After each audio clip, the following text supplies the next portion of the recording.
Hi, Diana. This is Shakti. I'm a co-organizer of this meeting.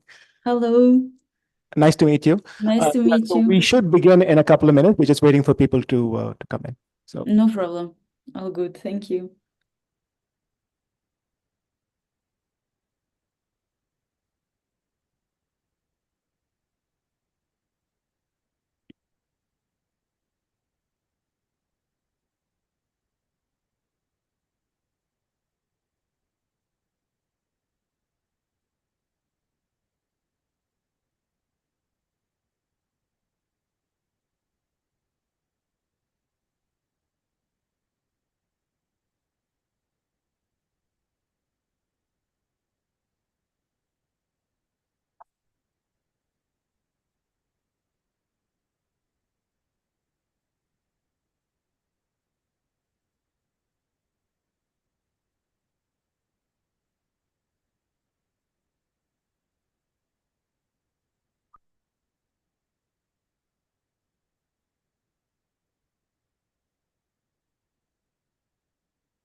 Hi, welcome back. So, for the final talk of the day, we have Professor Diana Pinheiro, who's a group leader at Institute of Molecular Pathology in Vienna, Austria.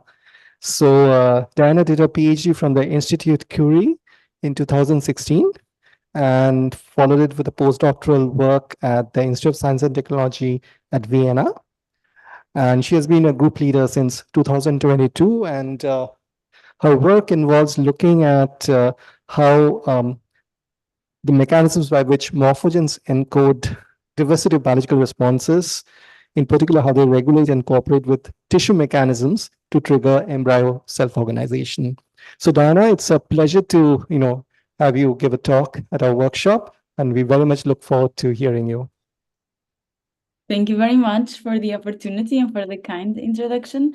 I'm happy to be interrupted. So if you have any questions, don't hesitate, just ask. And I think that's going to be easier to make sure that we are all on the same page. I realized from the organizers that there are slightly different backgrounds. So I tried to add a little bit more introduction to my regular research talk so that everything could be clear. But if something isn't clear, or if it's actually very redundant and you're already very familiar with certain concepts, I can also go a little bit faster. So yeah, you can give me somehow kind of a feedback and I can adjust on the fly. Okay, so I'm going to tell you about how these morphogen gradients that you probably already heard a little bit about are important not just to specify different cell fates, but also to shape developing tissues. And this is kind of the message I want to convey, and that I want to convince you that these morphogen gradients can also shape developing tissues. Okay, so let's get started. So embryo, 1 second, I just need to remove something to see my screen fully. Okay. So embryonic development is really the transition from this, single fertilized cell, the zygote, into a really complex organism. And this, I took the advantage to put here the picture of my very cute baby, which is why I unfortunately wasn't able to join you in person. But I think this is really the beauty of development, is that you go from a single fertilized cell into a really complex organism.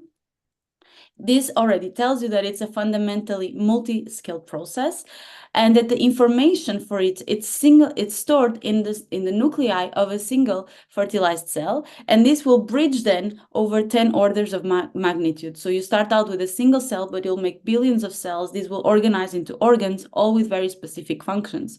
So despite all of this complexity, in fact, embryonic development is very reproducible. And if you look at different embryos coming from the same species, they are remarkably similar. But also, in a sense, is self-organized, right? Because unlike origami, where we shape the paper with our own hands, embryos have to do it by themselves. They have to not only contain all the information required to make a fully developed organism, but they also need to be able to use these cues to shape themselves into the correct forms and to pattern their tissues as they go along. And that is a really remarkable process. So going a little bit more into the details of how building an embryo really is, I think we can decompose it into two really critical parts of the problem. On one hand, you need to generate patterns. That means that there is progressive increase in cell specialization, meaning you start out with one single cell, and of course this cell will give rise to many others that have different potentials and different functions. So there's an increase in cell type diversity as development goes along, and that's really a very important process, and you have it here depicted in this Wellington landscape, where you start out the cell at the top of the mountain, and then it rolls down into different valleys that correspond to different cell fates. And this is just an analogy of how the process of differentiation looks like. But it's not just about making the right cell types, it's also about taking the right shape, so reorganizing these cells in space so that they can give rise to the proper form of these embryos, because we know that form and function are also intrinsically coupled. And so for that, the embryos and the tissues, they need to undergo complex three-dimensional changes in shape, and this requires cells to exert forces. Just to give you kind of a glimpse into what this means, if you start out with a sheet of cells, so imagine you have a single cell, the cell divides multiple times, it creates a sort of epithelial sheet, very simple structure. You can imagine that just by cells contracting their apical area, so just by shrinking their size, you can have a global contraction of the tissue size, for example. But if now you don't do it in an isotropic manner, but you actually orient it only along one direction, so for example, you only contract in this direction, what will happen is that the tissue will reduce size on this axis and it will increase its size on the other axis, which is a process that we call convergence extension. And these are just two examples of really dramatic transformations starting out from the same sheet of epithelial cells, for example. And many of these processes occur in development in several different orders. I have a question. Mm-hmm. Yeah, so in the depiction of Weddington's landscape, I see that more pluripotent cell is at a lower surface, and as cell differentiates, it's at a higher surface. So should I literally take it as pluripotent cells are at a low energy state, and differentiated cells are at a higher energy state, or? Sorry, this will be the reverse. So the pluripotent cell will start out here. It will have the highest potential. And then it's like, the idea is that it's like rolling down a mountain. That's kind of easy until you hit one of these valleys that corresponds to different cell fates. And because that's an energy minima, then you're locked there.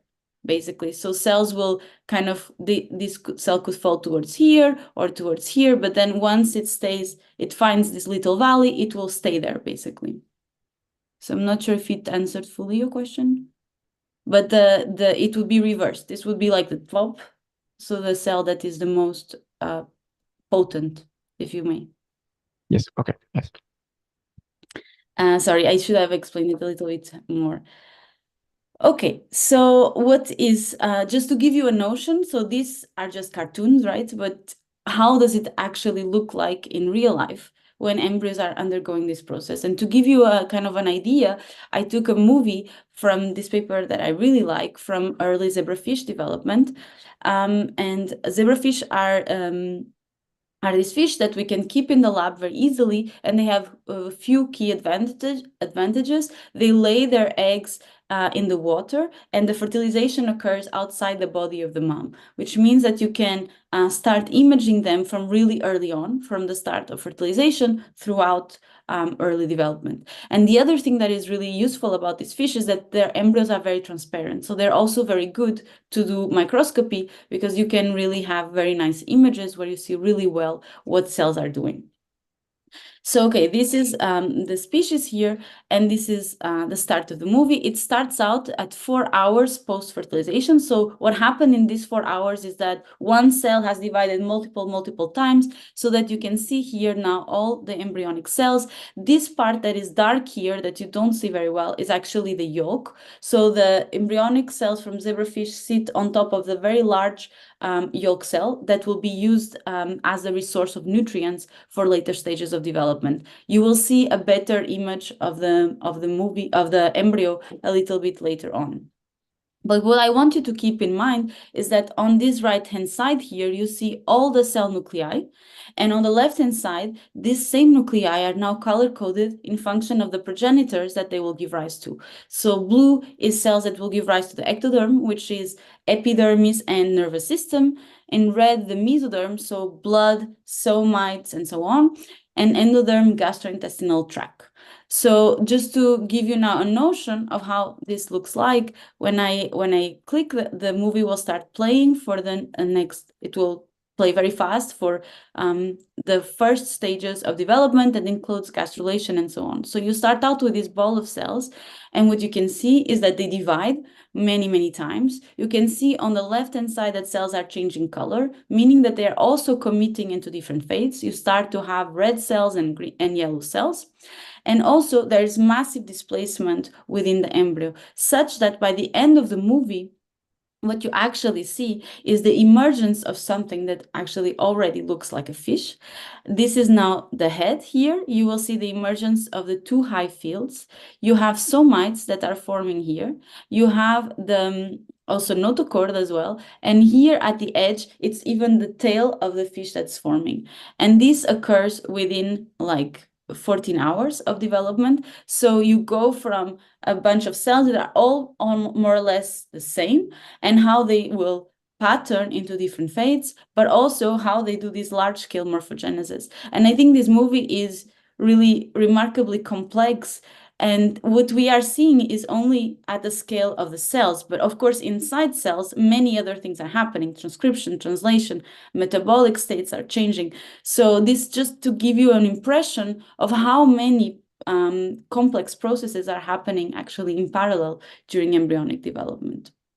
And what is really interesting, I think, is that recent work has now shown that a handful of morphogens is not just necessary, but is actually sufficient to trigger patterning and morphogenetic programs across a diversity of organisms. And an example that I particularly like from zebrafish gastrulation is that you can actually create two artificial sources of two morphogens, only two, nodal and BMP, side by side, and the interaction between these two domains of morphogen is sufficient to 24 hours later give rise to a complete secondary axis. That means there's a second fish. Instead of having only one, there's two animals now, and they have two heads, two tails, two hearts. So they're composed of the same cell types and the right shapes. I think that's really remarkable, because if you think about it, it tells you that just by making gradients of two molecules, in fact, you're able to create an entire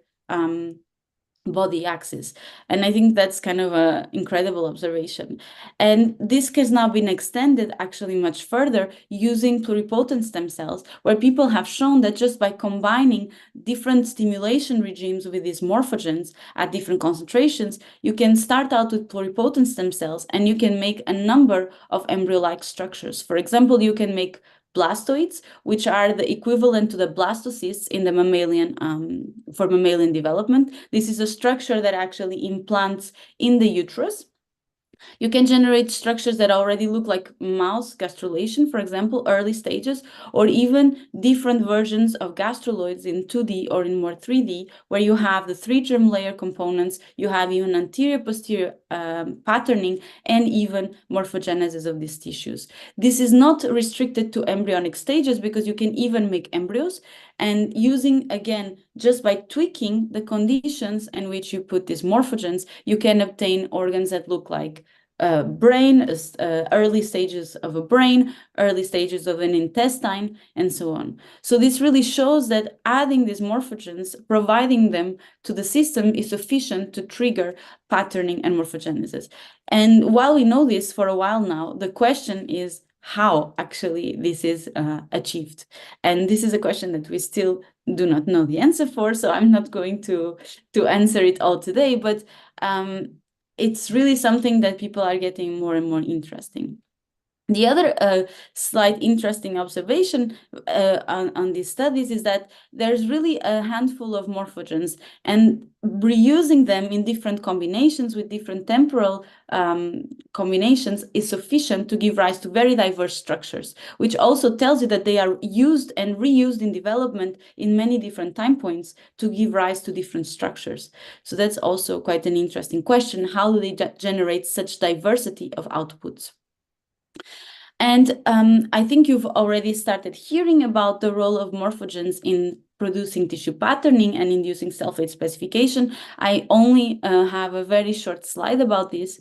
So it's been known for a long time that morphogens, because they are diffusible species, through a series of complex mechanisms, they're able to form gradients within developing tissues, such that you have closer to the source where they're produced, higher concentration of this morphogen, and it will decay from the source, away from the source, basically.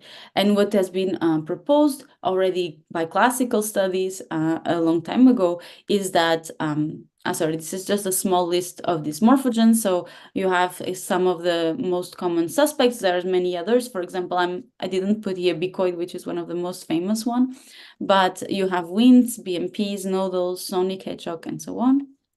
And these gradients of concentration are then able to trigger differential gene expression. So depending on where cells sit in this gradient, if they receive higher concentrations of the morphogen, they will activate a set of high threshold genes that will be important to specify a particular cell fate. If cells are positioned further away from the source, they get a lower concentration of the morphogen, they activate a differential gene expression program and become specified towards a different fate. And so this is how very simply you can go from a gradient of a morphogen in a homogeneous field of cells into having now the same field of cells, but now it's patterned into 3 different cell fates. And now we know, of course, that this is a very simplified picture and that cells will use not only the concentration of the morphogen, but they also use temporal dynamics to decide on their gene expression programs. For example, they can use the duration of morphogen as well, or they can read the fold change in the morphogen, or even they can integrate signaling from different pathways to determine their gene expression program. And what I would argue is that while we have been studying quite extensively over the last 20 years how morphogens induce different cell fates, and certainly many, many questions remain, we know much less about how these morphogens regulate the acquisition of form, that is the process of morphogenesis. In particular, how do these morphogens regulate the mechanical forces at the subcellular scale, how these result into changes in cell behavior at the cellular scale, and ultimately how they are coordinated to drive tissue scale changes in the shape of certain tissues. And so what I thought is that before I go into a little bit more of how we would like to answer this question, I thought I could just give 2 or 3 slides just to give a brief introduction to what are these mechanical forces and cell behaviors and how can this drive tissue shape changes at the embryo scale. So very, very simplistically, at the cell scale, we know that cells can generate forces by different mechanisms. For example, they are able to generate cell protrusions, which they use to actively migrate through different environments. We also know that there's this actomyosin component. So there's filaments of actin that are bound by myosin motors, and that this is able to generate active forces. When this actomyosin is coupled to the cell-cell contacts, for example, via E-cadherin molecules, then the changes in mechanical forces that cells generate in the cortex can be transmitted to the cell-cell contacts and even integrated across neighboring cells, because all the cells are connected via these contacts. Here, it's not depicted, but the same kind of concept applies to interactions between the cells and the substrates. And so now, just to give you an idea of how this changes and forces that cells can generate by localizing differently their actomyosin or their protrusions can drive changes at the tissue scale. So here I want to give you an example again from zebrafish. So this is the process of epiboly. It's occurring at early stages of development. Here is again this big yolk cell that was previously basically not visible in the movie. And these are the embryonic cells. And one of the things that happens during early embryogenesis is that these embryonic cells, they have to cover this entire yolk cell. And the movie here, the marker that you're looking at is myosin GFP. So it's exactly this motor that binds the actin filaments that are exerting the force, basically. So if I play the movie, what you see is this active spreading of the embryonic cells over the yolk. And I hope what you can notice as well is that there is this massive accumulation of myosin. Sorry, I'll pause it. Myosin here at the edge of the tissue that is actually actively pulling the tissue towards the bottom, such that it will displace the entire tissue across the yolk. And what I hope you can also tell is that as the cells are being pulled downwards, their shape is also changing. So they start out relatively small here, but as time goes by and they are more and more pulled, you see that the cells become much, much larger. So they are really increased basically over this process. And so this is just to show you how if you localize your force or if you localize your myosin motors, you can actually have a very localized force that can drive a change in tissue shape and tissue configuration, in this case, completely engulfing the yolk cell. Now, just one more thing. So how do you know, if you wanted to know from an embryo where the forces are and if these forces are being exerted, how could you test that? And just a very simple experiment that was actually very, very powerful and that we use very often is based on this idea that if something is under tension, for example, if you have a rope and people are pulling on the 2 opposite sides of it, there's of course a force, right, that is being exerted on this rope. And if you suddenly would cut this rope with the scissors, with a laser, what would happen is that all the people that are holding the rope, they would now end up falling towards the sides, right? Because the force that they were exerting on the rope would be cut, and so there would be a recoil that these people would experience. And it's exactly the same idea that we use to test where and whether there are forces being exerted by cells. So basically, I'm giving you now an example from Drosophila. During dorsal closure. I don't know if you heard about this step. This is occurring at like mid to late embryogenesis of the Drosophila embryo, and it happens when the amnioserosa cells are basically covered by the epidermis. And it looks like this in the wild-type embryo. So this is the Drosophila embryo. This is a junctional marker. So armadillo, it doesn't too much matter what it does. It's another of these proteins that localizes at the cell-cell contacts. And what I hope you can see is that you have these cells here. Sorry, these are the amnioserosa. The entire lateral epidermis will cover these cells. and you will see the kind of movements that happen. So this is very reminiscent of wound healing, and that's why people have been very interested in understanding this process. So in this movie, it's rather complex. You see two things happening at the same time. You have these cells here that are changing actively their size. So you see they start out very large, but over time they get smaller and smaller and smaller, right? And the other obvious things is that you have this accumulation of armadillo at the edges here of this tissue. Oof, if I play it a bit small, and you see that it starts to close a bit from the sides until it's eventually fully closed. And so people were very interested in understanding, okay, is all the force exerted by these edge cells here that have this accumulation of armadillo and you're not seeing it, but also of myosin, or actually do amniosis cells and their change in shape also plays any role during this process? And so what they did actually is that they decided that they would do this laser ablation. So in the embryo, you cannot use a Caesar or something. We use a laser that can specifically disrupt the connections between cells at a specific time point in development. And what you can see, so people here try to ablate the amniosis cells themselves to ask, okay, is their active shrinkage of their size also important for the process of closure of this epidermis? And what you can see is that the moment that they cut, there is a massive recoil on the tissue, which indicates that, yes, actively, in fact, these amniosis cells are also contributing for the closure of this tissue. And of course, over time, you can ask, okay, can it recover? And then how does it close? And here we are seeing a reporter for the actin, which tells you also is a proxy for where myosin will be very accumulated. So you see that now, if you do this, it's very hard for the tissue to close.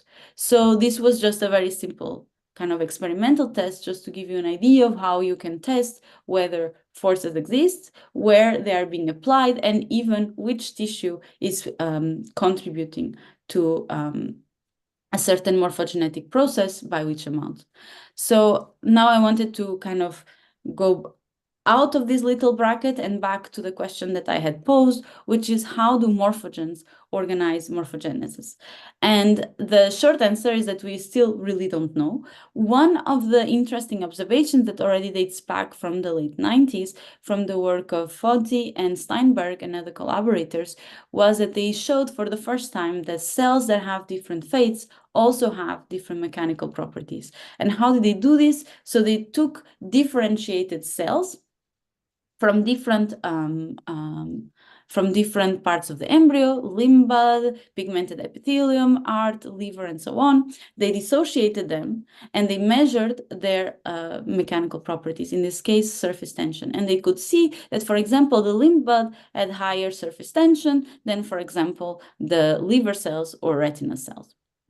And the next step that they did was saying, okay, if we now mix cells that have different mechanical properties, what happens to them? And what you can appreciate is that here in the image, they always saw that the two populations sorted back out again. So the cells that had higher surface tension, in this case, the limb bud, which are in green, always ended up on the inside, and the cells that had lower surface tension always ended up on the outside. And this is the same for all the combinations that they show here. So this is the case where the cells have a big difference. You can then combine the pigmented epithelial. These cells, when mixed with limb bud, stayed on the outside, remember? But now, if you mix them with heart cells that have even lower surface tension, these cells will sort to the inside of the embryo. And this is the embryo of the aggregate, sorry. And so this is quite interesting because it showed that there's multiple implications. It showed that cells that are they have different fates have differences in their surface tension, and that the differences in their surface tension are sufficient to drive differences in tissue positioning, for example, which would explain or might explain how, for example, different tissues are segregated to the inside of the embryo, whereas others are on the surface, for example. And it also brought this very important idea of cell sorting, where cells can compare their mechanical properties and depending, not in absolute terms, but really compare with one another. So depending on the way they're mixed, they will end up in different positions. So it's really not that each cell has a particular cue to go to the inside, it's really by comparing their mechanical properties that they can take the positioning in the aggregate.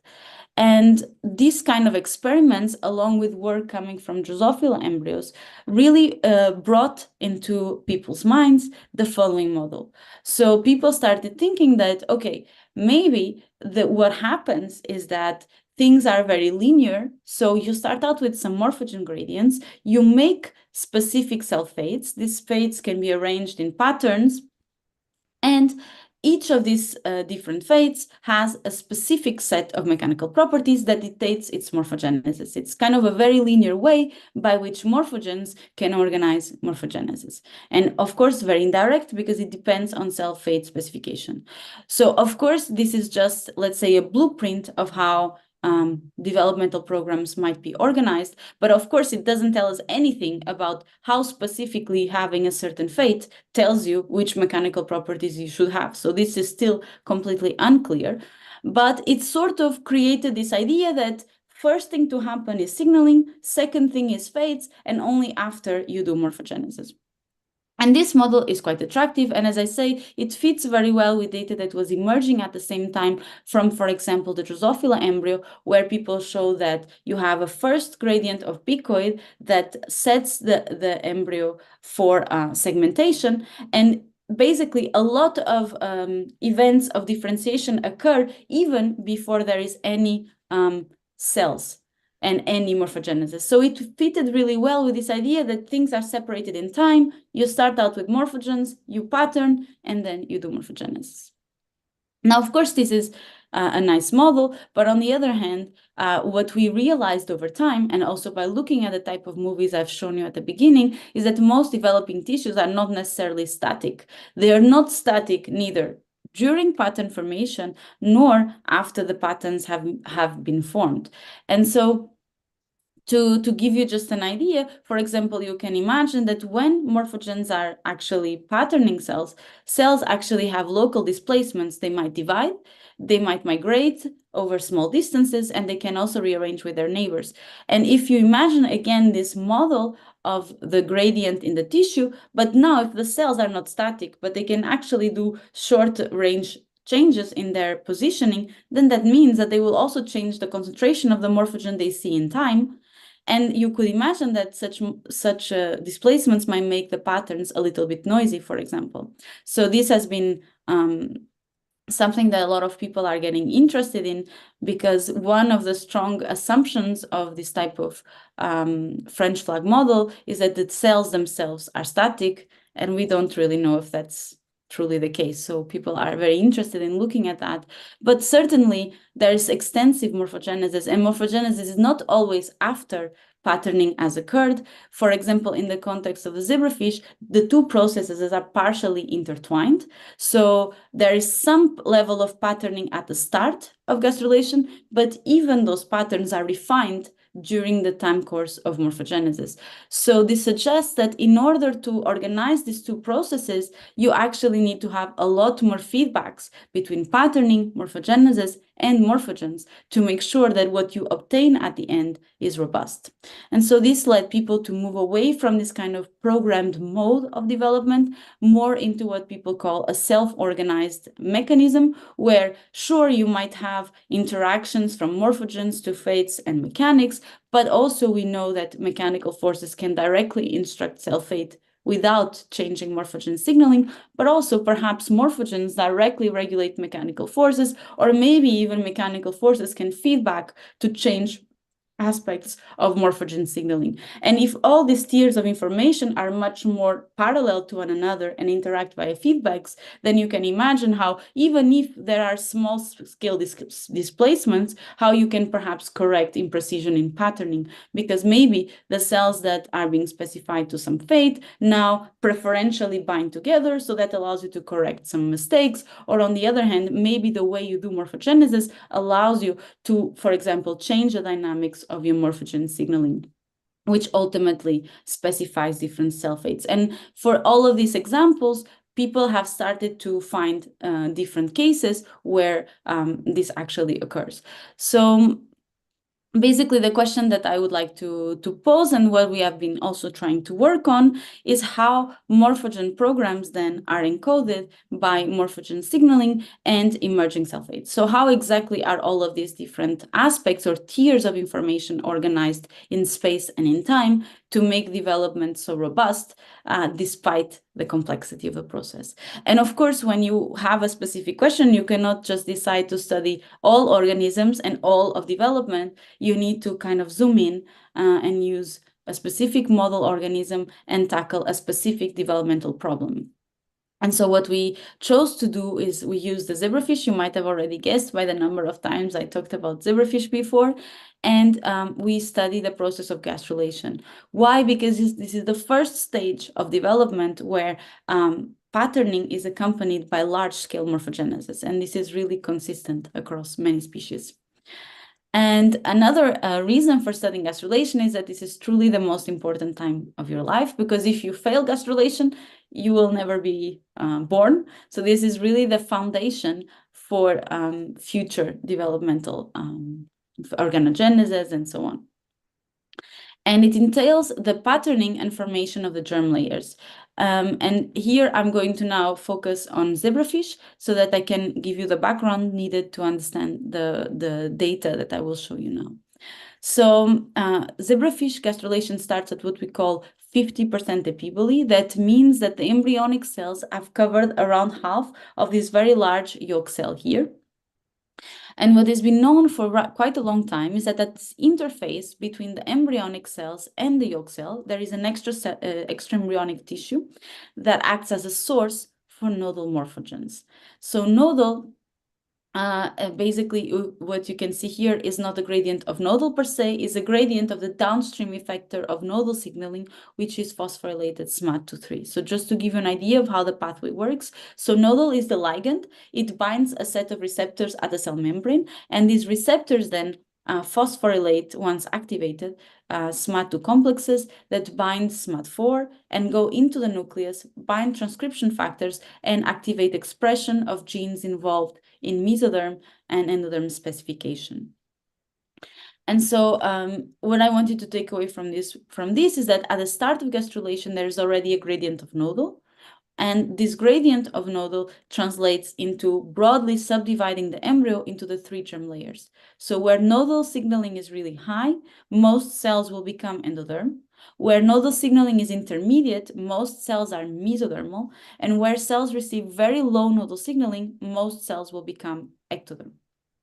Now, this is important because this means that the embryo does not start out with all the cells equal, but it starts out with a set of germ layers already specified: the ectoderm, the mesoderm, and the endoderm.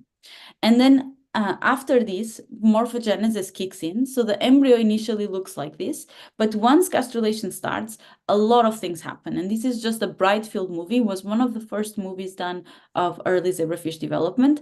And what you can see is that there's massive change over the shape of this embryo. So if I play it a little bit slower, it starts out exactly like I showed you before. So these embryonic cells cover around half of this very big yolk cell. The first thing that happens is that you have these movements of internalization here at the edge. That means that the cells will move to the inside of the embryo. Then they start migrating, and eventually all cells will converge towards the dorsal part of the embryo, where the full embryo will be, the future animal is, where there is an anterior and posterior axis already here, anterior and posterior, and dorsal ventral along this axis. And this whole reshaping of the embryo takes 5 hours.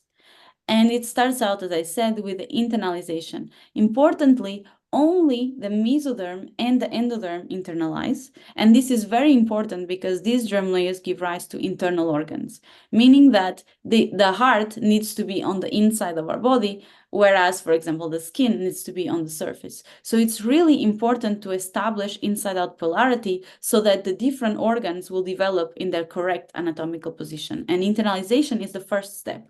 So if I go back here, as I said, there is this gradient of nodal. The mesoderm and the endoderm are specified here at this margin by the gradient of nodal signaling. And then the next thing that happens is that these cells have to move inwards so that they will be on the inside of the embryo. Once they have moved in, they start migrating towards the top of the embryo, and eventually all cells will converge towards the dorsal part, where you see finally, by the end of the movie, the entire animal structure.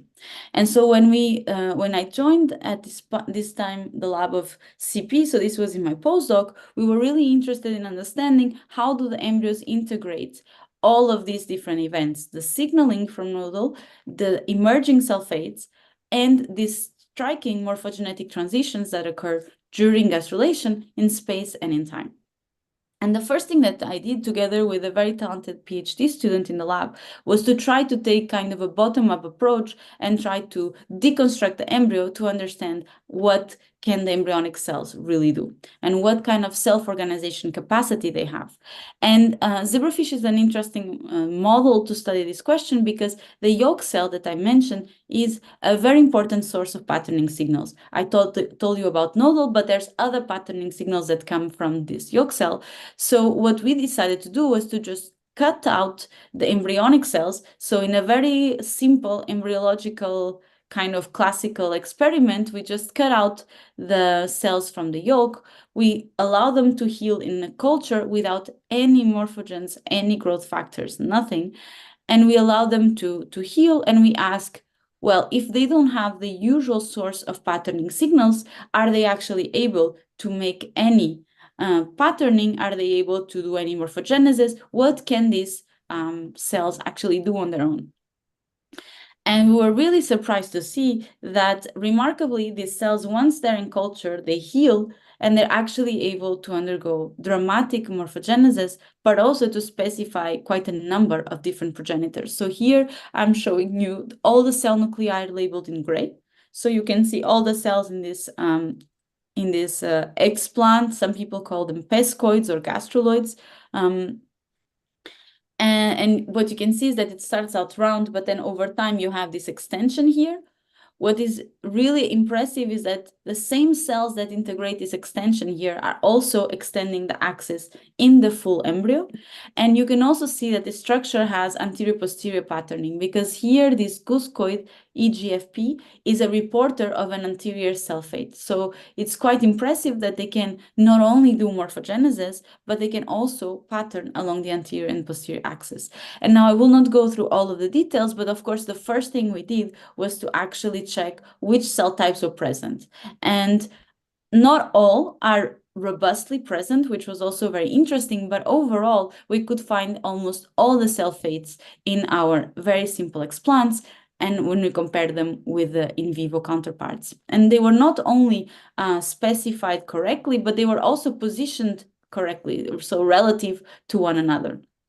Now, this work was not done in a vacuum. At the same time, there was a number of studies where people were doing similar experiments with pluripotent stem cells in mouse and in humans, and they were also characterizing what kind of sulfates these different gastruloids have. What you can actually see, I think, in this images is that all of them have a very similar morphogenesis, so they have a very similar axis extension. So if you actually look at them, even though they're derived from different species, you will actually not be able to tell them apart. They look very similar, but also in the relative positions of the different sulfates and the different proportions of these fates. So they are quite remarkably similar, actually even more than the intact embryos, which is a little bit surprising.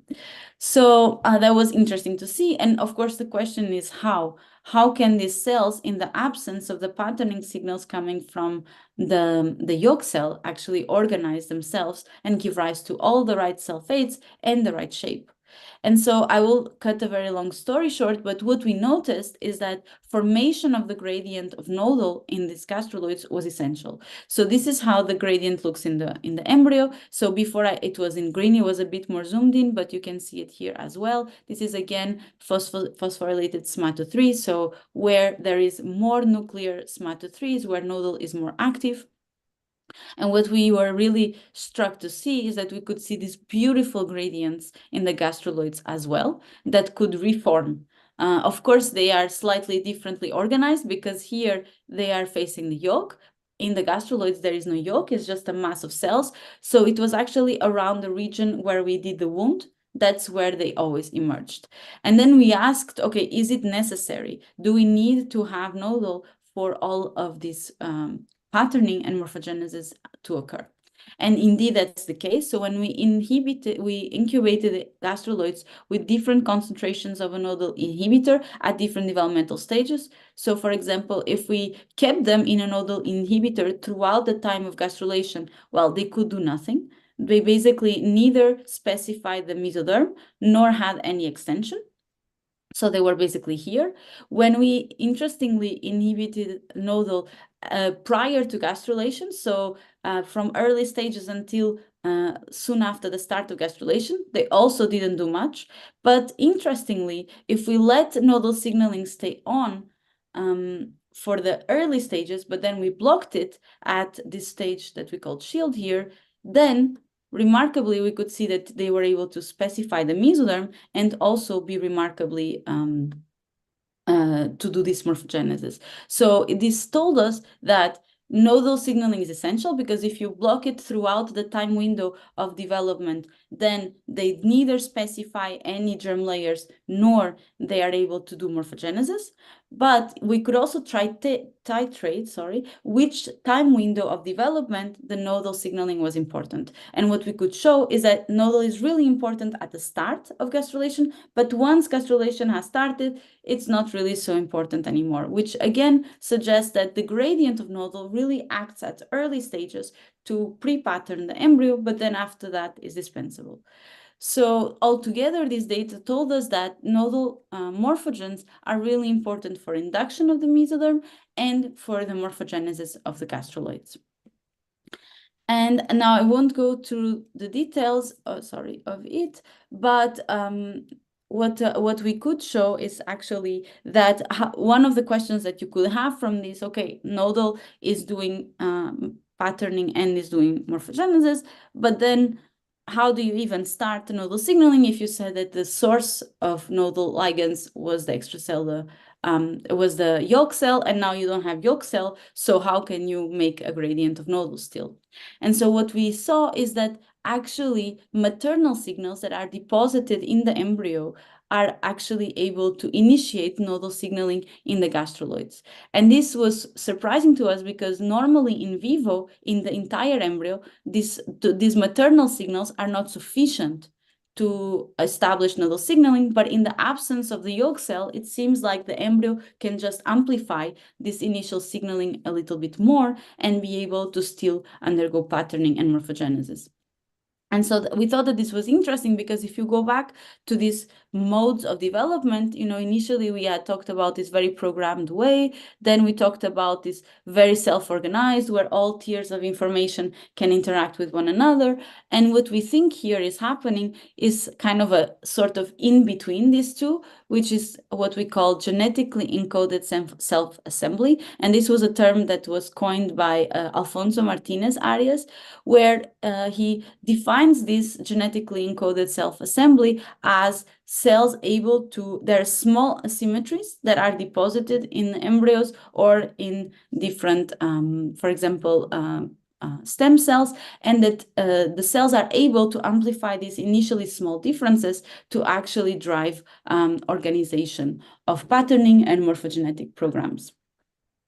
And so what was also interesting for us on the role of morphogens in organizing morphogenesis is that this was again a case where nodal signaling seemed to be really the key to have both patterns and morphogenesis. But we still didn't know how does it work. So is nodal organizing morphogenesis directly, or is it by inducing specification of the mesoderm? And we could still not really tell these two models apart. And the other thing that we wanted to understand is how are then embryos able to coordinate these patterns, patterning and morphogenesis in the embryo, because it's always really quite robust, and you can even dramatically change the organization of the embryo, the shape of it, just by cutting the yolk cell. And even so, this patterning and morphogenesis are always somehow coordinated. So to try to tackle this question of whether it's nodal or whether it's sulfate that organizes morphogenesis in gastrulation, we decided to go back to the full embryo and try to understand a bit more about the dynamics of nodal signaling. And what we could see is that this is the images I've shown you so far. It's always at the start of gastrulation, this 50% epibole, and you can see a beautiful gradient of nodal signaling. We are here at the margin of the embryo. What we were really struck by is that nodal is not only dynamic in space, so it makes this gradient, but also in time. So when we looked just 30 minutes after the start of gastrulation, the stage that we called shield, we could still see traces of the gradient, but it was much, much reduced, meaning that the nodal signaling is steadily decreasing during gastrulation. And here at later stages is completely gone.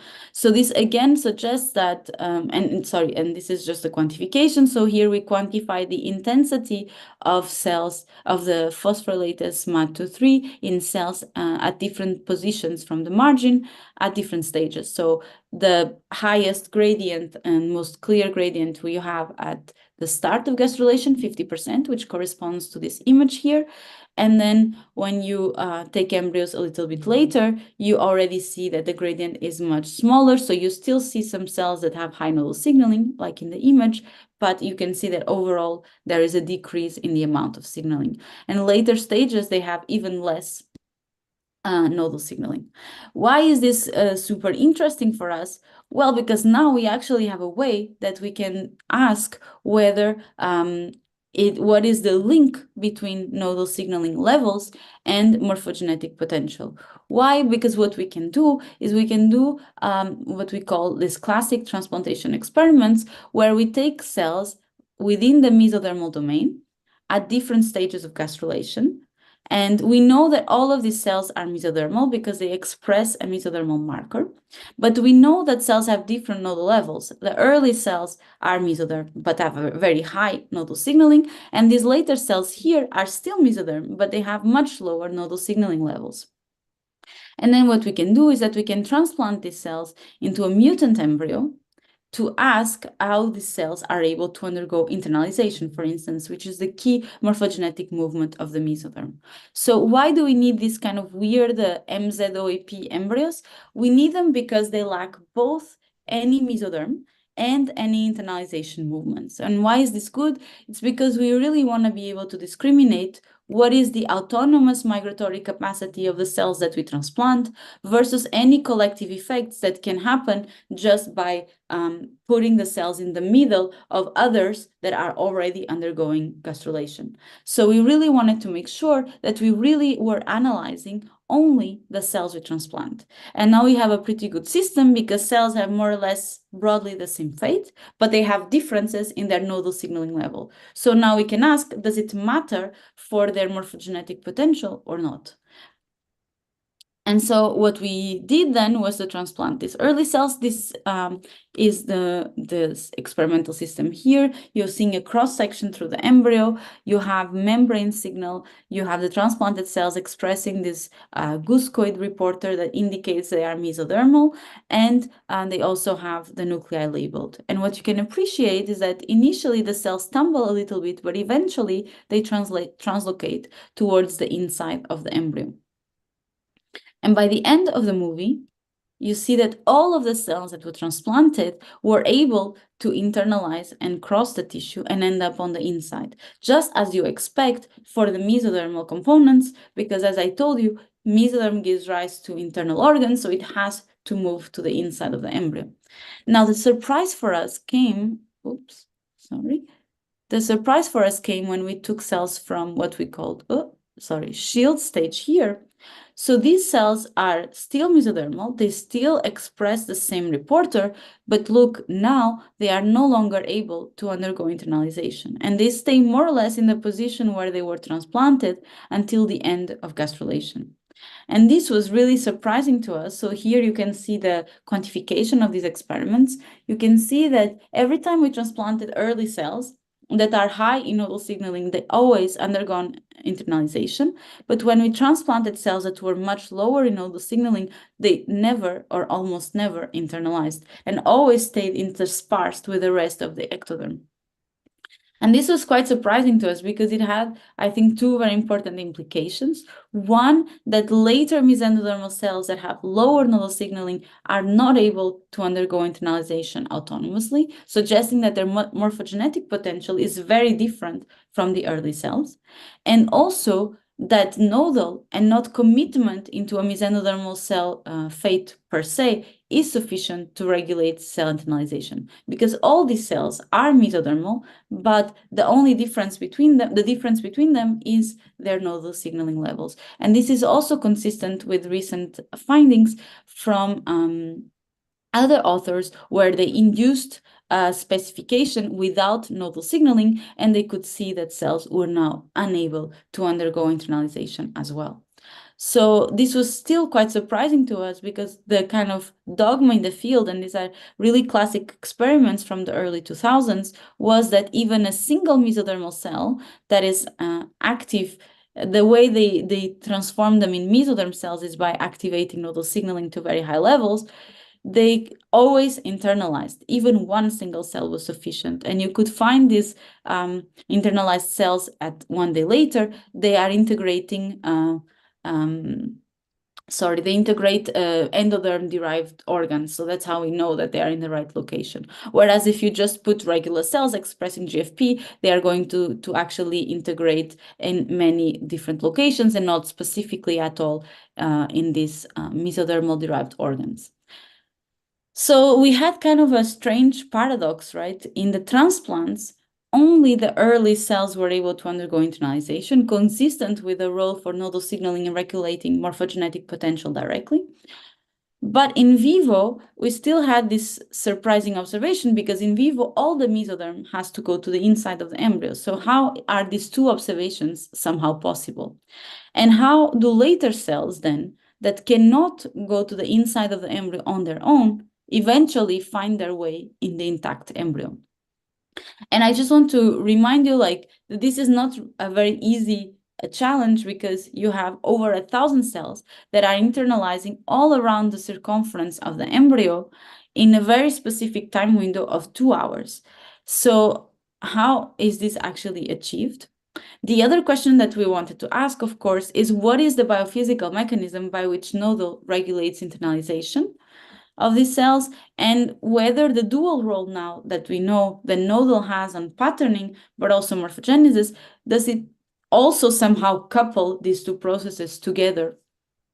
So for the first question, how do later cells internalize in vivo, we thought, okay, maybe people thought it was an autonomous process, but maybe it's actually a collective process. And maybe the cells that are early, that have very high nodal signaling, can function as leaders and pull the rest of the mesoderm towards the inside of the embryo, a bit of a collective internalization process. So to test this idea, what we did was to combine in the same transplant the early cells and the later cells, so the putative leaders with the followers. And then we repeated the same transplants, and we asked, okay, if we now provide late cells with some of the early ones, can they all undergo internalization?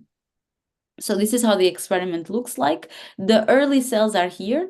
They have still slightly lower guscoid, because it takes a bit of time for the GFP to accumulate. And you have these later cells from shield stage that have also the guscoid plus a nuclear reporter. What you can appreciate when I play the movie is that the entire cluster now is able to undergo translocation towards the inside of the embryo, always with these early cells reaching the inside of the embryo first, and these later cells at the back of the cluster. So exactly what you would expect if you have leader cells driving the process and the follower cells basically just tagging along with them. And here you can see a quantification for this. What was also very interesting is when we transplanted them together, but for some reason they separated, then what happened is that the early cells still went in and the late cells still stayed out. And that really told us that it's not because the early cells changed something on the late cells, it's because they need to contact so that the late cells can be brought to the inside of the embryo, really consistent with this idea of a collective internalization process. This also said that the minimal morphogenetic unit of this tissue is actually not the single cell, but really this collective between the early and the later cells, and that they really function together to drag the whole tissue towards the inside of the embryo. But now the next question becomes then, what is the difference between the leaders and the followers? We already know that they have different nodal signaling, but in order to have these different behaviors in terms of morphogenesis, they probably also have very different forces. So we wanted to understand what those are. And we knew from previous work that active migration forces were involved in internalization. And so what we wanted to know is, do these forces of migration actually change in time? And so we repeated the same transplants that I've shown you before, but now we label the cells with life act. So instead of looking just at their nucleus, we look at their protrusions because life act labels F-actin. And what you can already see, I hope here, so these are the protrusions that have a white arrow pointing represent protrusions that are directed towards the inside of the embryo. And the yellow arrows indicate protrusions oriented towards the outside of the embryo. So you can already see in these stages that all the protrusions seem to be still mainly oriented towards the inside of the embryo. But what you might notice is that there's a slight change in protrusion number over time. So when we look at the early cells, they have the highest number of protrusions. It's of course variable, but on average they have higher protrusions, whereas later cells have increasingly less. So Shields has a difference of more or less twofold to the highest, and 75% starts to be quite low on protrusion number. So basically, we have the same trend of changing in protrusion number as changes in nodal signaling. And importantly, as I was pointing out, we don't see any differences in orientation. So all cells are oriented. The protrusions they make are still oriented. They just make less of them, which would argue that they have less migratory forces. Now, one thing that we were really puzzled when we got this data is that if you zoom in at the differences, we know that the early cells basically almost always make it in, and the later cells almost never make it in. So it's almost binary in terms of internalization outcomes. But if you look at the differences in the protrusion numbers, they are not binary. So the early cells have more, sure, but the cells just at the next stage, Shield, which almost never go in, they still have quite some protrusions, but they seem to be unable to internalize. So we were a little bit worried that maybe these differences were not functionally relevant. And so that's what we really wanted to ask now. Are these small differences in protrusion number actually consequential for the differences in internalization potential that we observe in these cells? And so now I will go a little bit quick. So we could show that, yes, even though the differences are small, they're actually meaningful. So I will zoom in 2 examples to give you an idea. So just to explain a bit better this graph, on the x-axis, we have the average number of protrusions per cell, which is what I was plotting here in the y-axis. It's now on the x-axis. And here on the y-axis, I now plot internalization outcomes. Do the cells go in or not by the end of gastrulation? And so the early cells that always make it in, they have the most number of protrusions, and they basically almost always make it in to the inside of the embryo. And 75% are here, the black dot, where you see so you have some protrusions, much less than the early cells, and they never undergo internalization. Now, what we can do is we can take the early cells and overexpress low levels of domino negative RAC, because we want to reduce the protrusions, but not so dramatically as late stages. We just want to reduce it a little bit and ask, if we reduce the protrusions, are these early cells now unable to internalize? And this is exactly what you see. Now they drop from a protrusion of around 2 per cell to, I don't know, around 1.5 per cell. And there is a massive drop in internalization potential from 100% to more or less 20%, which really tells you again that they are really sensitive to the number of protrusions they have in terms of the internalization outcome that they have. Now, we can do also the opposite, right? I told you that later cells have lower nodal signaling. So what if I now increase nodal signaling in the later cells? This is what I did in this experiment here. Now I take later cells from shield stage and I overexpress nodal ligands. What you can see is that the cells become more protrusive. Now the control is here in green, cells become more protrusive, and now there is a larger proportion of cells that can undergo internalization. So altogether, this tells us that either by changing the number of protrusions directly with RAC, or by changing nodal signaling indirectly, which indirectly regulates protrusions, we can convert the LIDA cells into followers and the followers into LIDA cells. So these differences in protrusion number, even though they are small, they're actually really meaningful for internalization capacity. But what you can also notice is that it seems to be a really non-linear relationship. So we have very small changes in protrusion number. The axis is really kind of small here. It's a bit under 2 to a bit below 1. So there's a factor of change there. But in terms of internalization potential, it's between 0 and 100% of internalization. So it's a very different outcome in terms of the actual displacement. And the fact that this relationship is highly nonlinear, it suggested to us a process that was proposed theoretically and explored in vitro monolayers called motility-driven unjamming.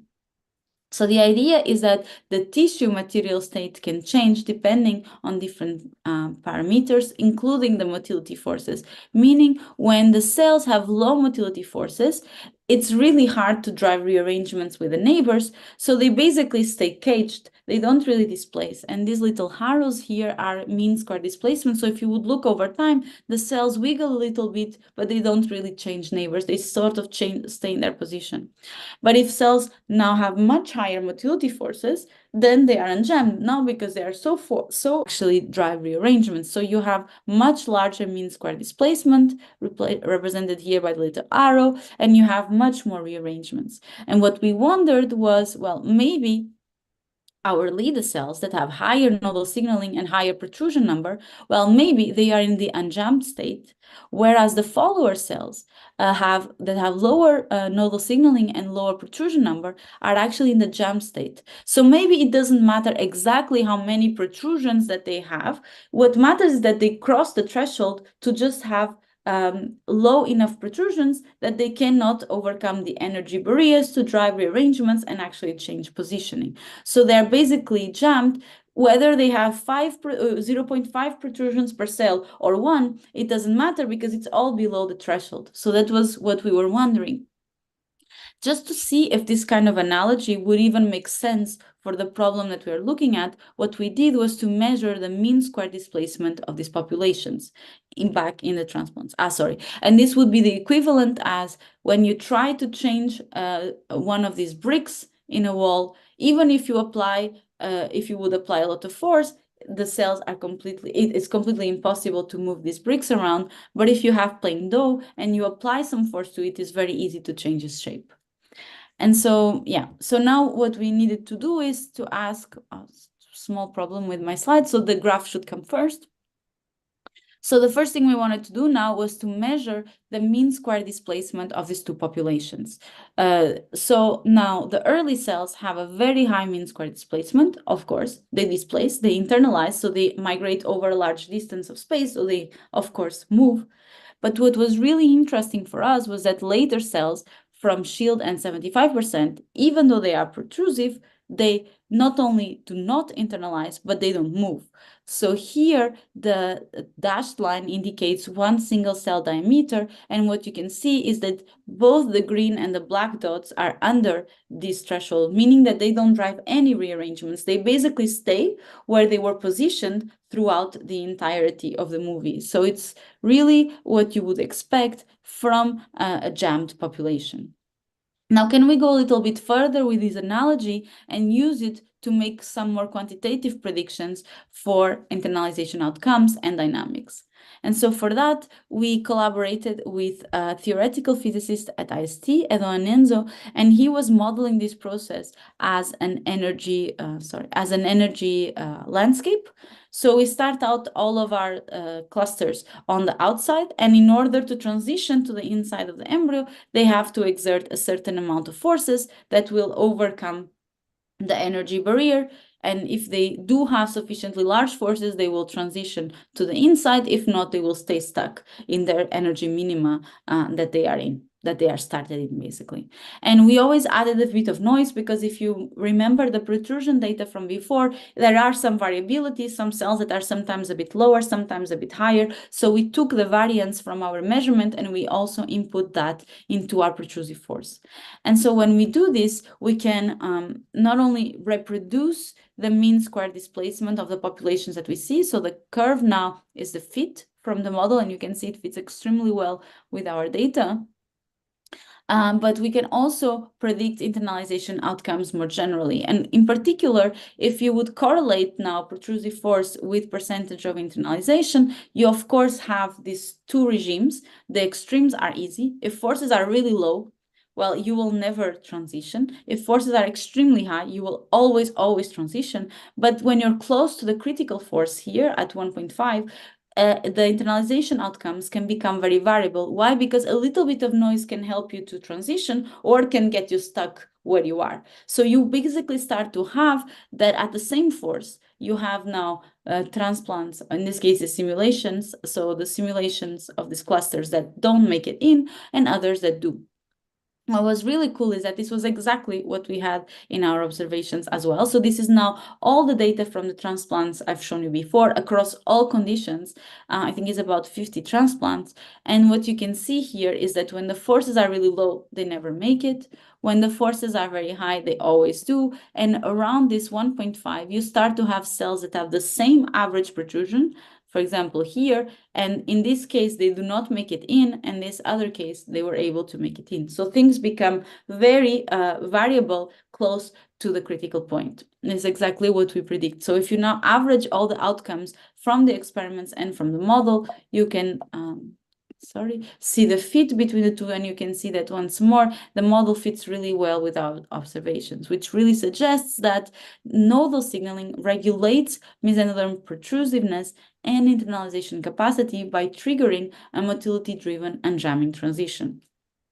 And what we think is kind of interesting with this idea is that you start out with a graded input, both at the molecular level, but also at the level of the protrusions, because the protrusions are also changing in a very progressive manner between the different stages.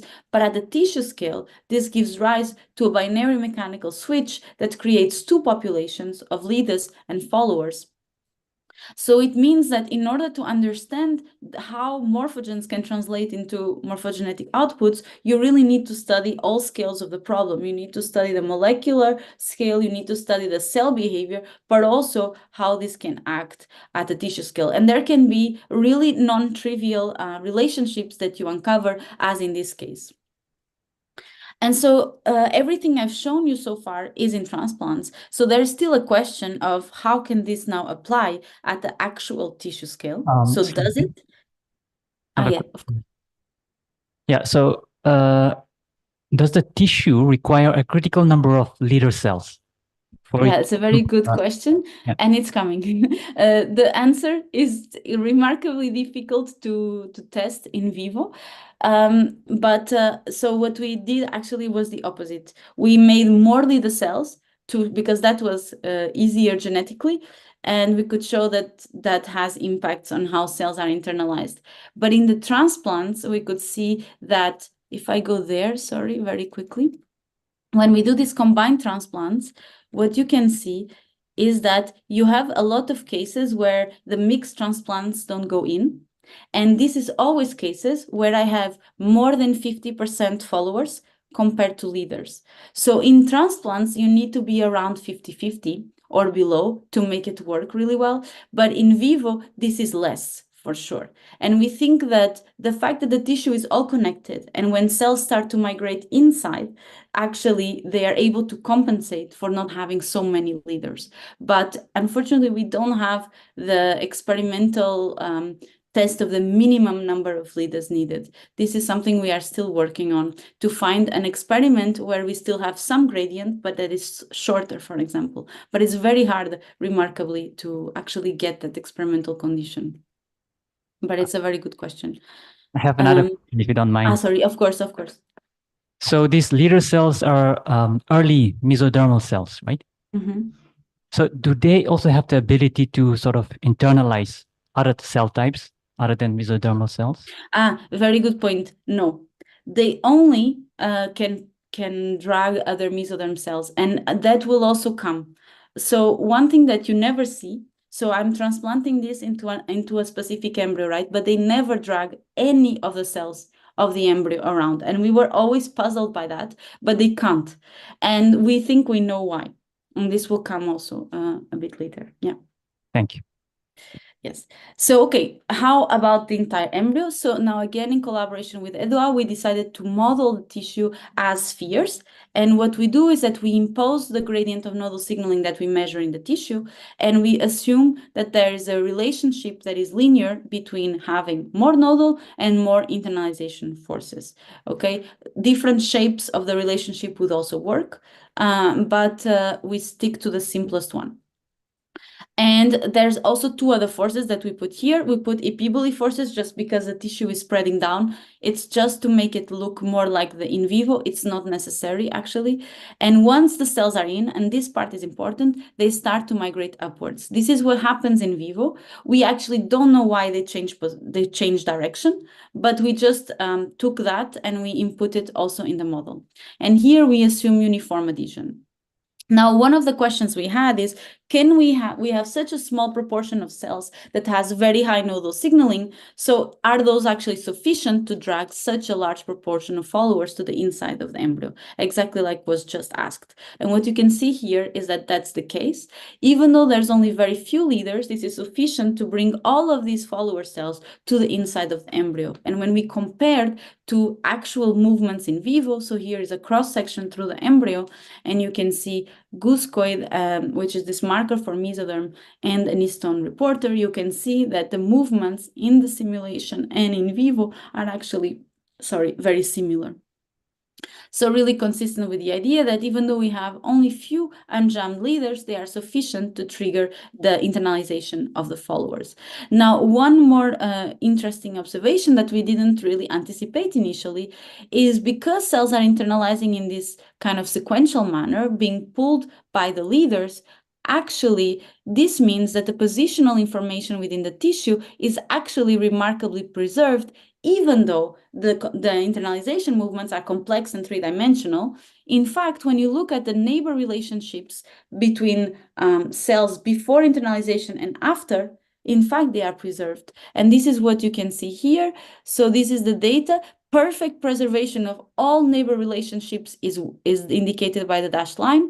And you can see the green is the experimental data, so it fits very close. And the model is the gray shaded area, which also fits rather well. And what you can see is that they're really aligned with the diagonal. And that's quite interesting because that says that nodal not only encodes positional information in the tissue, but it's also ensuring that it is preserved during morphogenesis by this mechanism of leaders and follower cells. Now, can we challenge this model and change these proportions? And so the experiment we wanted to do, we know that nodal induces its own inhibitor called lefty, and it was described, and we also verified the same, that in lefty mutants, the gradient is expanded. So you have a lot more cells that have peak nodal signaling. And now what you expect is if there's more cells that have more nodal signaling, you should have more leader cells. That is a very clear prediction. So when we go back to our simulations, we do not change any assumptions except that we give the lefty gradient rather than the wild type gradient, leaving all the same assumptions as before. This, of course, means that there are more leader cells because there's more cells that have so high nodal that they become leaders. And when you look at how they do morphogenesis, you can see that the whole thing is much more messy. First of all, there is a massive amount of tissue that internalizes almost at the same time. Second, if you look at the relative position of the cells by just looking at the color coding, you see that it's actually all messed up. Now, the cells that were supposed to be leaders here at the tip of the tissue end up being trapped at the back, and they really struggle to find their way back to the front of the tissue. And this is the same as imagining that your head cells that are actually the first to internalize will end up near the tail. That's not really something that an embryo wants. You really want the head cells to be in the anterior and the tail cells to be in the posterior. And so how does it look now in the lefty mutant? What you can see here is there's again this massive parallel internalization of a lot of cells. Here, I hope you can see. And if you look at the little color-coded arrowheads, what you also see is this loss of positional order. So if you focus here, the cells that is at the front here is supposed to be a leader, actually really struggles and lags behind, whereas all these later cells end up going forward in starting to be at the front of the tissue. So the whole thing is really the order is completely lost. And now if we plot in the same way the lefty mutant and the lefty model, you see that now it's no longer aligned at all with the diagonal, which is completely different from the wild type. And this for us was really cool because it told us that it's not just that you need a gradient and you need leaders and followers, but you need the gradient to decay very fast because you only want to have very few leaders. If you have too many leaders, things become really messy now because all the cells start trying to go in at the same time. So what you really want is to have a very small proportion of leaders that drags internalization of a large fraction of followers that are more passive and respect more their relative positions. And so this is how we came up with this model that nodal signaling triggers ordered mesendoderm internalization via motility-driven enjamming. So the gradient of nodal that has been known for a really long time to set up the 3 germ layers within the tissue is also encoding a gradient of cell motility such that only the cells that receive peak nodal signaling can function as leaders and drag the rest of the followers towards the inside of the embryo. Now, I think I only have 9 minutes, so I still want to tell you a little bit more because we thought at this point that we had it. We understood everything, it works, except that we needed one more ingredient. That goes back to the question that was raised just a few minutes ago. So what we wondered is, okay, is this enough? If you start out the internalization process in an ordered manner with the leaders pulling at the front, is that enough to preserve the relative position of the cells throughout the subsequent internalization? Because this is just the start. It then lasts for another hour and a half where much more cells will undergo internalization. And in particular, we were worried about what happens at the boundary between these cells, because what we see is that cells always internalize at the edge.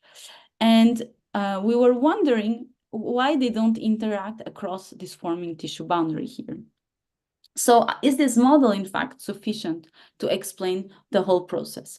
And so this came not because we had really anticipated, but just by looking at the simulation. So what I showed you before is that order is preserved, it looks really nice, but what you may have also noticed is when the simulations play a little bit longer, particularly towards the end, things start out great initially, but then over time, you see, look, a leader cell is trapped here at the back, whereas it should be at the front. And this shouldn't really happen because if that's really happening in vivo, then why do they care about internalizing first the leaders, right? Then they would lose order anyways. And so we were a little bit worried about this. Most of the problems in the simulation appeared at this forming tissue boundary. And if you think about it, it's quite intuitive, right? If cells have high adhesion to one another, well, what prevents a cell here from binding to a cell here rather than the other neighbor? They can interact with both, right? So they could just also pull the cells or get trapped here by interacting randomly. So we were a little bit worried. We looked at the parameter of order. In the simulations, you see it becomes really bad, 0.33. And we decided to measure the same parameter in vivo just to see what happens. In vivo, it's not the same at all. In fact, order is preserved even better than at early stages, which is exactly what you expect if the cells that are internalizing are also more passive and in a more jammed state. So what was now the difference between our simulations? They were recapitulating super well the start of the process, but they were not really recapitulating later stages. So we were missing some ingredient. And when we were thinking about it, we thought, well, in fact, it's a problem of specificity, right? The leaders need to know what are the right followers to pull. And they want to pull the cells behind them, like in a train, but they do not want to interact across the forming tissue boundary. So how can they achieve this? So we tried different computational possibilities, and we came up with this idea of heterotypic adhesion. We thought, well, they already have a gradient. What if they use the gradient to decide their differential adhesion capacity to different cells? Then they can actually have the best of both worlds, that can use the gradient for motility purposes, but also to tell them what are the right followers. So the idea is that cells with similar nodal levels interact very strongly, but cells with very weak nodal levels will interact very weakly. And that's really nice, because once you are within your tissue, the gradient is always smooth, so you're always close in nodal signaling to your neighbors, so you always have strong adhesion, so you can pull them in. But once you've started to internalize, you will now encounter cells that have much lower nodal signaling than you. So there, at that point, you don't want to have strong adhesion with those cells. And this is exactly what this model will give you. So when we play now the model considering low levels of heterotypic adhesion plus the motility differences, now we have a model that represents very well the start of the process, but also later stages. And what was interesting as well is that this also makes the cells that have already internalized migrate much faster inside, because of course they are not all the time getting trapped now in interacting with these other cells, so they're more able to progress faster. And when we compared now the positional order preservation in this model, initially it looks as good as the one before, so they're basically equivalent, and that's because you don't have many of these interactions across the forming tissue boundary. But at later stages, when you're more in this configuration, having some level of heterotypic adhesion really helps you preserve order. And now you have a much better fit between the model and the experiments. But is this even true? Do we have any evidence that this is actually observed in reality? And here I have to say, we came from the theory and then we went to the experiments. It was not the other way around. So we decided that we were going to use the same transplantation assays that I've done before to test if leader cells can discriminate between followers of different nodal levels. So the first experiment that I showed you, I had combined early cells with shield cells. So this would be the equivalent of combining these two stages here. And here we still expect to have high adhesions because the relative difference in nodal signaling is still relatively small. Especially keep in mind that I cannot select just these very high cells here. I really take a combination of these just because the embryo is not that big that I can really select which cell row I take when I transplant.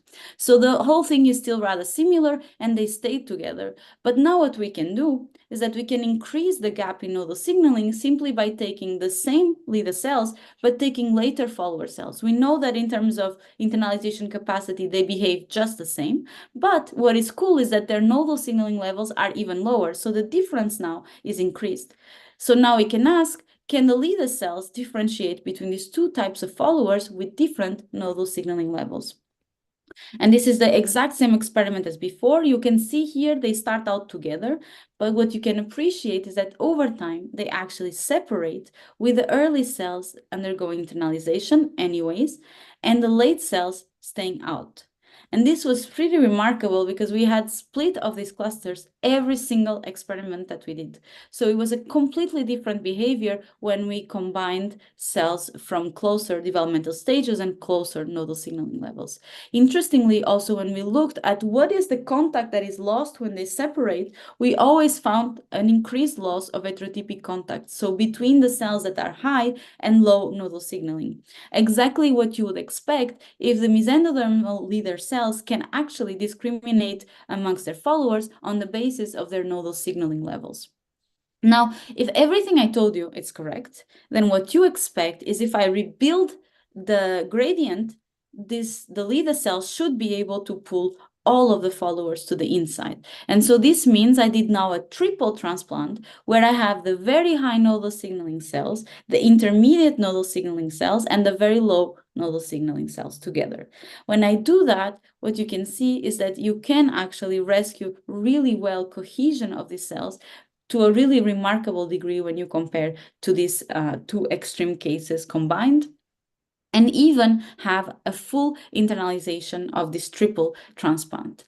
So altogether, now we think that there's actually a really interesting way that one single gradient is actually encoding different mechanical properties. It's setting up a gradient of motility that causes the tissue to unjam and initiate tissue scale movement, but it also encodes an adhesion gradient that sets up not a gradient, a code of adhesion that sets up basically a blueprint for leader cells to pull on the correct followers such that preservation positional information is not just preserved initially, but throughout gastrulation movements. And when you're an embryo and you want to segregate your head cells to the anterior and your tail cells to the posterior, this is really, really important. And it also tells you that in fact, cells really have to organize a lot of aspects, because sure, you can pattern a tissue perfectly, but when you have to segregate it and do morphogenesis, you don't want to lose track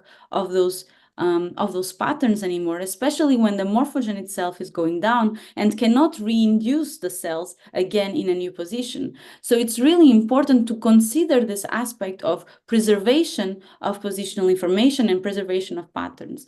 And so we think that this is kind of a self-preserving gradient. So nodal makes the different cell types, makes the pattern, and also encodes all the mechanical properties that start to act. Even if nodal itself is going down, they will preserve the cell fates and the patterns in time.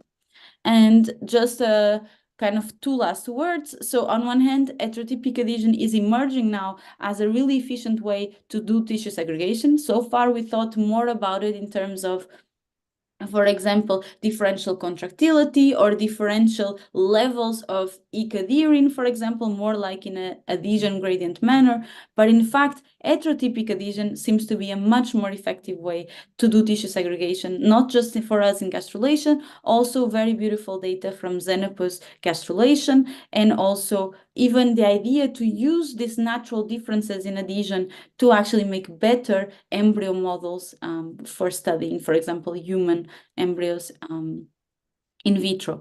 And of course, other things that are very interesting is other people now that are showing in different systems that morphogens might also regulate other properties, for example, adhesion, local sorting behaviors, suggesting that this is a much more general mechanism of how morphogens can organize morphogenesis. And of course, many questions remain.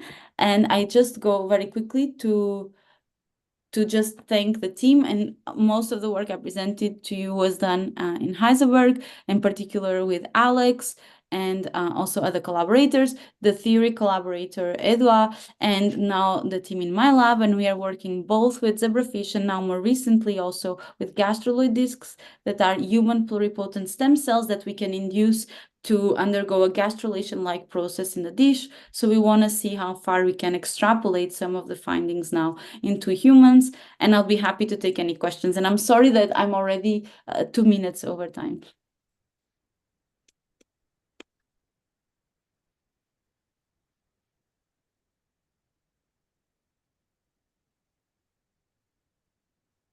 Questions, comments? Yes, sorry that I maybe didn't see hands raised. That might have been during the talk. Can we switch on the yeah, thanks. Okay, thank you. Because it was so small, I couldn't see very well. So I'm sorry about that. Okay. Yeah, so I have a couple of questions. One is about the model so in the model, how exactly did you capture the internalization of the mesodermal cells? So you mentioned that we exactly don't know how the cells switch directions and move inside, right? So how exactly was that captured? So in the model, so we don't know. So the real biological answer is really that we don't understand it. It's really fast. So we're talking about minutes. As soon as they hit the yolk surface, they redirect the protrusions and start migrating up. We know some signals are important, but nothing blocks it. So meaning that they contribute, but are not sufficient.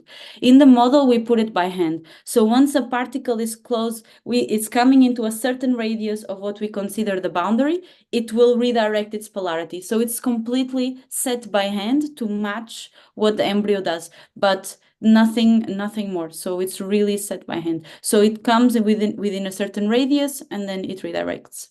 That redirection is dependent only on the boundary and not on, say, the nodal amount of nodal or whatever. Exactly. So we did the modeling in different ways. So we did it completely independent. So there's the models, the simulations I showed you are assuming that once cells are in, that they don't behave differently anymore.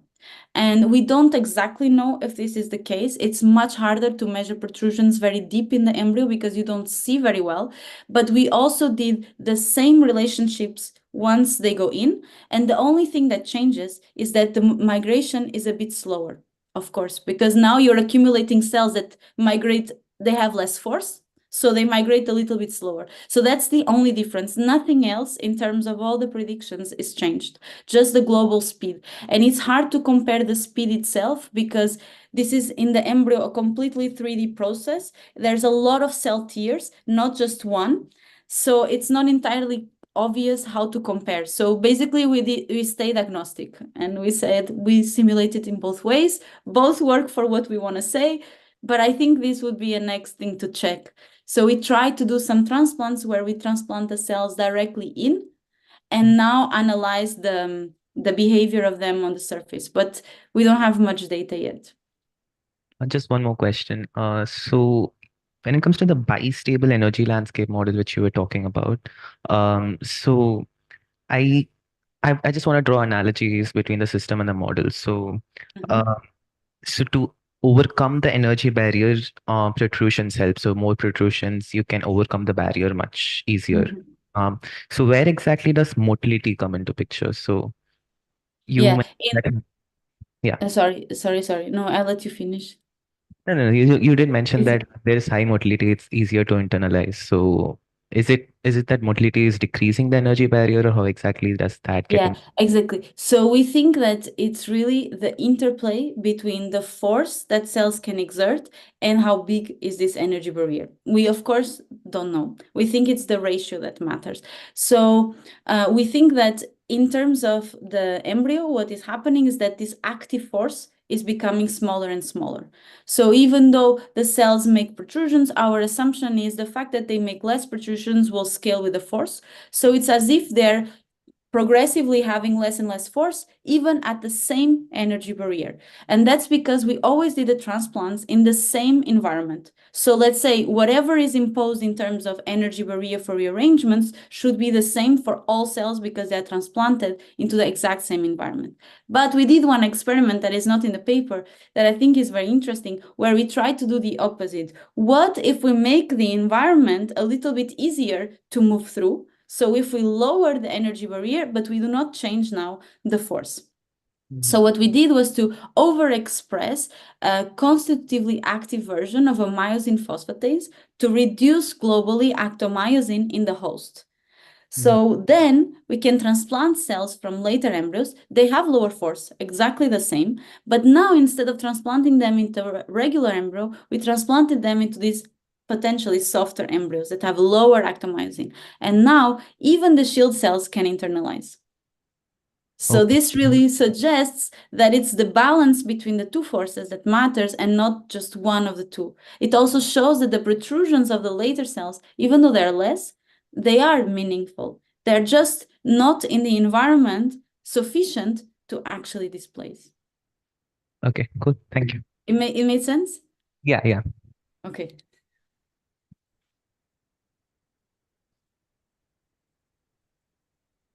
Okay, any other questions?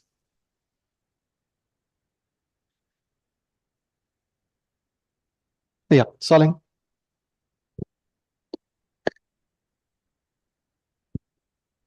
Um, So in the first part of the talk, where you talked about these explants Mhm. moved to York, we're just curious, do those explants develop to be, functioning animals like fish? Yes, so that's a good question. So we don't actually know. We, for practical reasons, always kill them after the end of gastrulation, but we actually don't know how far they can go. So they might be able to make a few somites, but we never checked. So to be honest, I don't know, but I think it would be really cool to actually see. So for us, for practical reasons, end of gastrulation is already very late in the day, so it's like 9 p.m. So we were like, okay, we just kill them, stop the experiment, and go home. But I think it would be great to keep them a bit longer. I think we might need to do some media exchanges, but also to have some more like oxygen flow, because these guys, they are just in the incubator in the most basic media without any nutrients. They just have salt. So they might need a little bit more help to survive, but I think it could be very interesting to test how far they can go.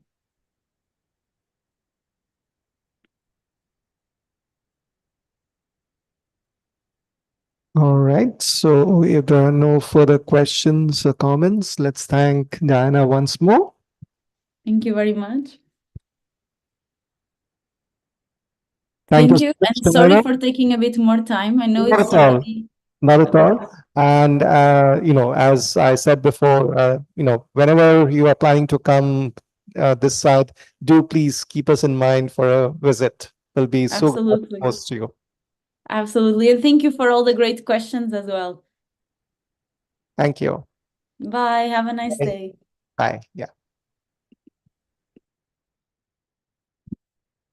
All right. So before we have our group meeting discussions, we have tea/coffee at